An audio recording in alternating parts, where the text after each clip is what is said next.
नमस्कार, मैं हूं अंकुर और आप देख रहे हैं सत्य हिंदी का न्यूज बुलेटिन। एक नजर अब तक की सुर्खियों पर। राहुल गांधी आज अम्बेडकर की जन्मस्थली से संविधान, आरक्षण, कास्ट सेंसस और देश के मुद्दों पर मोदी को घेर रहे थे। राहुल के बोलने के बाद राहुल का स्वागत करने कांशीराम की छोटी बहन स्वर्ण कौर आई और उन्होंने राहुल गांधी को आशीर्वाद दिया। इसके बाद वो राहुल गांधी के साथ बैठी रहीं। बता दें, स्वर्ण कौर जी का मंच पर आना और राहुल गांधी को आशीर्वाद देना इसलिए भी महत्वपूर्ण है क्योंकि मायावती और कांशीराम के परिवार के बीच अच्छे संबंध नहीं है और इसलिए कांग्रेस की नजर कांशीराम की राजनीतिक विरासत पर भी हो सकती है। राहुल जिस प्रकार की आजकल राजनीति कर रहे हैं, ये आशीर्वाद मायावती, मोदी और बाकी नेताओं का खेल खत्म कर सकता है।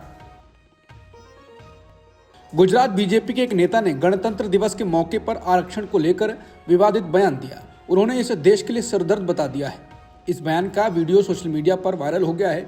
बीजेपी का नेता का यह बयान पार्टी को नुकसान भी पहुंचा सकता है, जैसा कि आरक्षण विरोधी बयानों के चलते पहले कई चुनावों में झटका खा चुकी है बीजेपी। आरक्षण को लेकर यह बयान बीजेपी राज्य सचिव नौकाबेन प्रजापति ने दिया है।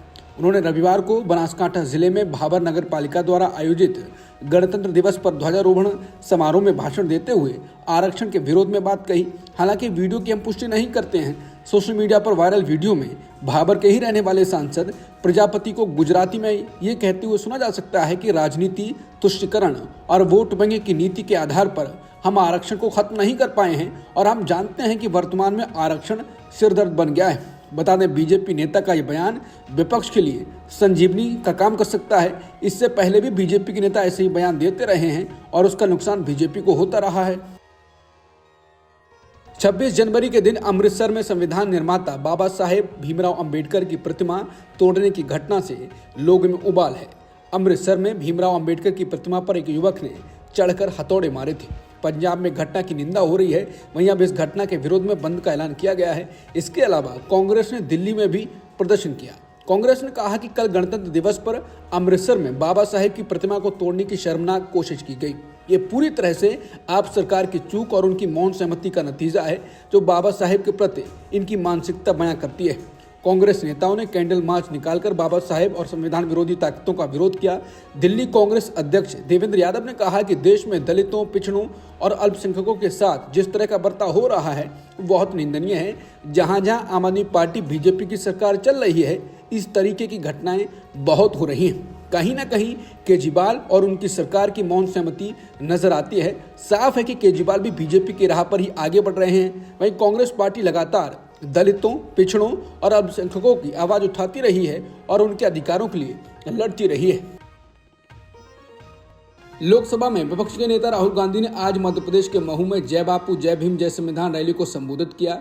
बता दें, महू में ही संविधान निर्माता बाबू साहेब अम्बेडकर का जन्म हुआ था। यहां से राहुल गांधी ने संविधान, जातिगत जनगणना, रोजगार जैसे मुद्दे उठाकर बड़ा संदेश दिया और बीजेपी, आरएसएस और मोदी पर जमकर निशाना साधा। राहुल ने कहा कि हिंदुस्तान में विचारधारा की लड़ाई चल रही है। एक तरफ कांग्रेस है जो संविधान को मानती है और इसके लिए लड़ रही है, दूसरी तरफ बीजेपी और आरएसएस हैं जो संविधान के खिलाफ हैं, इसे कमजोर करते हैं और खत्म करना चाहते हैं। संविधान सिर्फ एक किताब नहीं है, इसमें हिंदुस्तान की हजारों साल पुरानी सोच है। इसमें अंबेडकर जी, महात्मा गांधी जी, भगवान बुद्ध, फुले जी जैसे महापुरुषों की आवाज है। कांग्रेस सांसद ने कहा कि कुछ दिन पहले आरएसएस प्रमुख मोहन भागवत ने कहा था कि हिंदुस्तान को 15 अगस्त 1947 को आज़ादी नहीं मिली, वो झूठी आज़ादी थी, वो सीधा संविधान पर आक्रमण है। बीजेपी ने लोकसभा से पहले भी संविधान को खत्म करने की बात कही थी। इन्होंने कहा था कि अगर 400 सीटें आ गई तो संविधान बदल देंगे, लेकिन उनके सामने कांग्रेस और इंडिया गठबंधन के नेता व कार्यकर्ता खड़े हुए। नतीजा ये हुआ कि लोकसभा में नरेंद्र मोदी को संविधान के आगे माथा टेकना पड़ा। राहुल गांधी ने कहा कि याद रखिए, जिस दिन संविधान खत्म हो गया उस दिन देश के गरीबों के लिए कुछ नहीं बचेगा, दलितों के लिए, आदिवासियों के लिए कुछ नहीं बचेगा।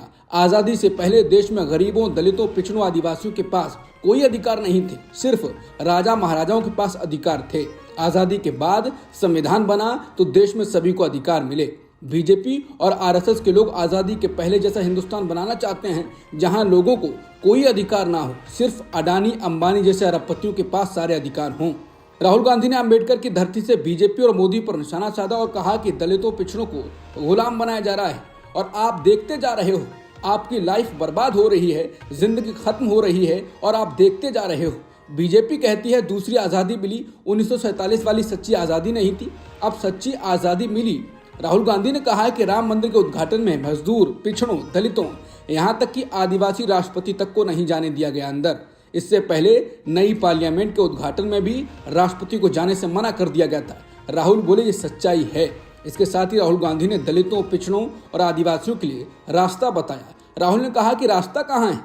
राहुल ने कहा कि सबसे पहले पता लगाना है कि जो धन है उसका कितना भाग दलितों और आदिवासियों के हाथ में है, कितना पिछड़ों के हाथ में है, कितना माइनॉरिटी के हाथ में है। इसके साथ ही राहुल गांधी ने एक एक संस्था गिनाई, न्यायपालिका तक अरबपतियों की संख्या बताई और मीडिया तक का जिक्र किया और बताया कि आप लोग कहीं नहीं हैं। राहुल ने कहा कि बीजेपी की सोच में दलितों और पिछड़ों के लिए दो भविष्य हैं। पहला, आप मजदूरी करो और दूसरा, अगर ज्यादा चिल्लाए तो जेल में जाओ। ये उनका 21वीं सदी का विजन है। इसलिए मैंने मोदी के सामने कहा कि आप तो करने वाले नहीं हैं, लेकिन जैसे ही कांग्रेस सरकार आएगी हम जातिगत जनगणना कराएंगे और बताएंगे कि किसकी कितनी भागीदारी है। मोदी डरते हैं, करवाना नहीं चाहते हैं, नहीं कर सकते ये कभी भी। राहुल ने कहा कि पार्लियामेंट में मैंने कह दिया कि 50% की जो दीवार बना रखी है हम इसको तोड़ देंगे, आरक्षण ज्यादा करेंगे। राहुल गांधी महू से मीडिया पर भी भड़के। राहुल ने कहा ये मीडिया कैमरा लिए घूम रहा है, ये आपका नहीं है, ये अडानी अंबानी का है। आप भूखे मर जाओ, आत्महत्या कर लो, इनको फर्क नहीं पड़ता। ये अडानी अंबानी की शादी दिखाएंगे, ये उनकी नौकरी करते हैं। हिंदुस्तान के किसान की बात नहीं करेंगे, बेरोजगार की बात नहीं करेंगे, अफगानिस्तान की बात होगी, पाकिस्तान की बात होगी, लेकिन मजदूरों और किसानों की बात नहीं होगी। राहुल ने कहा ये लोग हिंदुस्तान को डराने में लगे हुए हैं कि देखो देखो अफगानिस्तान में क्या हो रहा है, उधर क्या हो रहा है, लेकिन हमको ये बता दो कि हिंदुस्तान में क्या हो रहा है। राहुल गांधी ने संविधान की कॉपी दिखाई और कहा कि अंबेडकर जी का ये संविधान है जिसका अपमान मोहन भागवत जी ने किया। वो कहते हैं कि संविधान ने हमें आज़ादी नहीं दी, संविधान का आज़ादी से कुछ लेना देना नहीं, क्योंकि उनके मुताबिक आज़ादी ही नहीं थी। आज़ादी मोदी जी आए तब आई, वो इस संविधान को नहीं मानते हैं। अंबेडकर जी ने जिंदगी और खून पसीना लगाया था इसको बनाने के लिए और उसका मोहन भागवत ने अपमान किया। इसके साथ ही राहुल गांधी ने कांग्रेस के नेताओं और कार्यकर्ताओं को मिशन बताया कि उन्हें क्या करना है। राहुल ने कहा कि कांग्रेस की बब्बर शेप आपका काम रक्षा करने का है। जहां पर भी बीजेपी आरएसएस के लोग इसका अपमान करें, कमजोरों को मारें, गरीबों को मारें, कांग्रेस के कार्यकर्ता वहां जाकर चट्टान बनकर खड़े हो जाओ। ये आपका मिशन है। मध्य प्रदेश के महू में जय बापू जय भीम जय संविधान रैली में कांग्रेस अध्यक्ष मल्लिकार्जुन खड़गे भी बोले। उन्होंने कहा कि आज संविधान और लोकतंत्र को बचाना जरूरी है, इसलिए रैली कर रहे हैं। खड़गे ने कहा कि महू की धरती ऐसी है जहां बाबा साहेब अम्बेडकर पैदा हुए थे। उन्होंने एक एक आदमी और दलितों, पिछड़ों और गरीबों को उनके अधिकार दिलाने की कोशिश की।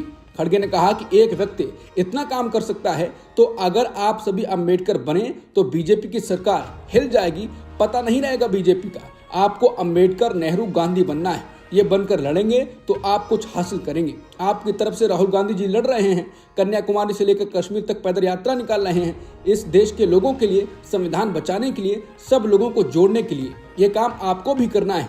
खड़गे ने कहा कि आरएसएस, बीजेपी ने देश की आज़ादी के लिए कुछ नहीं किया, ये अंग्रेजों की नौकरी करते रहे, उनके साथ थे, उनकी आज़ादी में कोई भागीदारी नहीं है। क्या ऐसे लोगों को आप माफ करेंगे?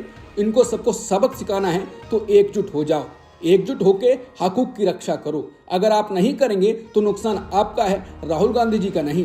कांग्रेस अध्यक्ष मल्लिकार्जुन खड़गे ने कहा कि धर्म के नाम पर अगर किसी समाज में गरीबों की लूट होती है, शोषण होता है, बर्दाश्त नहीं करेंगे हम। अमित शाह ने संसद में कहा कि जितना नाम अंबेडकर का लेते हो, अगर उतना नाम भगवान का लिया होता तो 7 जन्म के लिए स्वर्ग मिल जाता। ये है उनकी नीति, इसलिए आप बचकर रहना। ये लोग हमको मिटाना चाहते हैं, अगर जिंदा रहना चाहते हो तो लड़ो। ये अमित शाह जैसे लोग भाग जाएंगे, ये बहुत दिन टिकेंगे नहीं। खड़गे ने कहा कि मोदी शाह मिलकर 7 जन्म क्या 100 जन्म में भी स्वर्ग नहीं जा सकते, इनको नर्क मिलेगा लोगों के शाप से। खड़गे ने कहा कि 400 पार कर रहे थे, बहुमत से पहले ही रोक दिया। फिर आप 2 पैर लगाए हुए हैं, एक हमारे आंध्र प्रदेश के सीएम चंद्रबाबू नायडू का है और दूसरा नीतीश कुमार का। ये 2 पैरों पर ठहरे हैं, धकेला तो गिर जाएंगे, ये सरकार गिर जाएगी। वित्त मंत्रालय ने सेबी के नए प्रमुख की तलाश शुरू कर दी है। इस संबंध में वित्त मंत्रालय के तहत आने वाले आर्थिक मामलों के विभाग की तरफ से कई अहम अखबारों में विज्ञापन दिया गया है। मौजूदा सेबी प्रमुख माधवीपुरी बुच का कार्यकाल इसी महीने 28 फरवरी को खत्म हो रहा है। माधवी बुच ने 2 मार्च 2022 को सेबी के चेयरमैन के रूप में पद संभाला, जिसके 3 साल बाद अब वो उस पद से हटने वाली हैं। विज्ञापन में नए सेबी चेयरमैन को मिलने वाली सैलरी का भी जिक्र किया गया है। सेबी प्रमुख का मासिक वेतन 5 लाख से ज़्यादा होगा। बता दें, माधवीपुरी बुच अडानी मामले में विवादों में रही हैं। माधवीपुरी बुच अगस्त महीने में तब विवादों में आ गईं जब अमेरिका स्थित शॉर्ट सेलर फर्म ने दावा किया कि विसिल ब्लोअर दस्तावेजों से पता चलता है कि सेबी के अध्यक्ष माधवीपुरी बुच की अडानी मनी साइफरिंग स्कैंडल में इस्तेमाल की गई संदिग्ध ऑफशोर संस्थाओं में हिस्सेदारी थी। विपक्षी पार्टियों की कड़ी आपत्तियों के बावजूद जेपीसी ने वक्फ संशोधन बिल को मंजूरी दे दी है। अब इस विधेयक में 14 बदलाव किए जाएंगे। सत्ता पक्ष के 14 संशोधनों को पारित किया गया है और विपक्ष की ओर से पेश किए गए 44 संशोधनों को खारिज कर दिया गया है। जेपीसी की बैठक के बाद टीएमसी सांसद कल्याण बनर्जी ने कहा कि उन्हें बोलने नहीं दिया गया, किसी भी नियम या प्रक्रिया का पालन नहीं किया गया। कल्याण बनर्जी ने कहा कि जगदम्बिका पाल ने चर्चा ही नहीं होनी थी, फिर वो संशोधन प्रस्ताव लेकर आए। सभी सदस्यों को संशोधन प्रस्ताव पर बोलने नहीं दिया गया, उन्हें खुद प्रस्ताव पेश किया, गिना और घोषणा कर दी। सभी संशोधन पारित हो गए और उनके संशोधन खारिज कर दिए गए। ये लोकतंत्र का काला दिन है। जगदम्बिका पाल लोकतंत्र के लिए सबसे बड़े ब्लैकलिस्टर हैं। वो एक ऐसे व्यक्ति हैं जिन्होंने लोकतंत्र को नष्ट कर दिया है। जेपीसी ने वक्फ बिल को लेकर कुछ बदलाव किए हैं, जैसे कोई संपत्ति वक्फ है या नहीं, इसे तय का अधिकार बिल में जिला कलेक्टर को दिया गया था, लेकिन कमेटी ने इसमें बदलाव किया है। अब कलेक्टर के बजाय राज्य सरकार की ओर से नॉमिनेटेड अधिकारी उसका फैसला करेगा, चाहे वो कमिश्नर हो या सेक्रेटरी।